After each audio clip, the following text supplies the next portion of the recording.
Bismillahirrahmanirrahim. Assalamualaikum warahmatullahi wabarakatuh. Perkenalkan, nama saya Fatak Roman dari jurusan Manajemen Haji dan Umroh kelas A. Langsung saja kita akan menjelaskan tentang fungsi manajemen menurut 5 para ahli. Yang pertama, teori dari George Terry.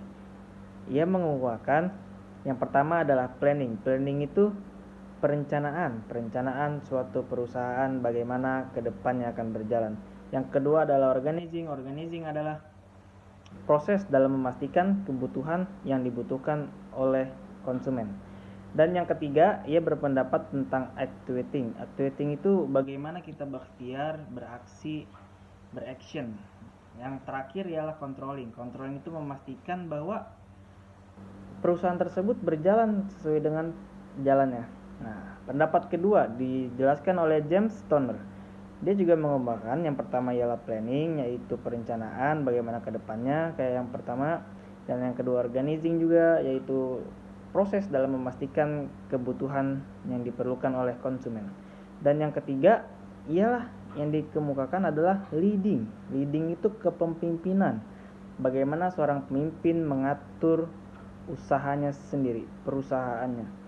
Dan yang terakhir, ia tetap menggunakan controlling, memastikan bahwa usahanya itu berjalan dengan lancar, memastikan staf-stafnya. Pendapat yang ketiga dikemukakan oleh Knott and O'Donnelly. Dia juga berpendapat yang pertama adalah planning, yaitu perencanaan, dan yang kedua organizing, proses dalam memastikan kebutuhan yang dibutuhkan konsumen. Dan yang ketiga, ia bertempat dengan staffing. Staffing itu staff, karyawan. Dia memastikan karyawan ada dan bekerja bagaimana pastinya. Dan yang keempat ialah directing. Directing tersebut ialah proses di mana seorang pemimpin membawa bawahannya, mengajarkan bagaimana proses perusahaan itu akan berjalan. Dan yang terakhir, controlling. Controlling itu dia mengawasi bagaimana staf-stafnya berjalan. Yang keempat dikemukakan oleh Nickel, Hawk, and McHugh. Ia berpendapat proses manajemen itu pertama planning, yang kedua organizing, perencanaan dan dalam proses kebutuhan yang dibutuhkan konsumen, dan yang ketiga directing. Directing tersebut sama kayak yang tadi, yaitu memberi arah, memberi tujuan kepada staf-stafnya, karyawannya untuk menjalankan sebuah usahanya. Yang terakhir ialah controlling. Controlling juga mengawasi karyawannya, membimbing dan menjalankan jalannya.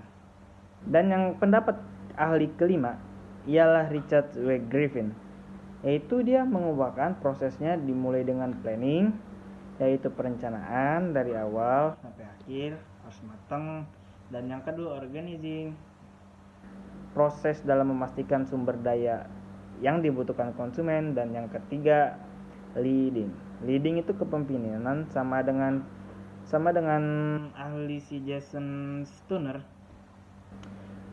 Leading kepemimpinan buat bawahannya, dia mengarahkan, membimbing dan lain-lain. Dan yang terakhir controlling. Controlling tersebut juga mengawasi dan bagaimana ia mengurus perusahaannya, dikontrol.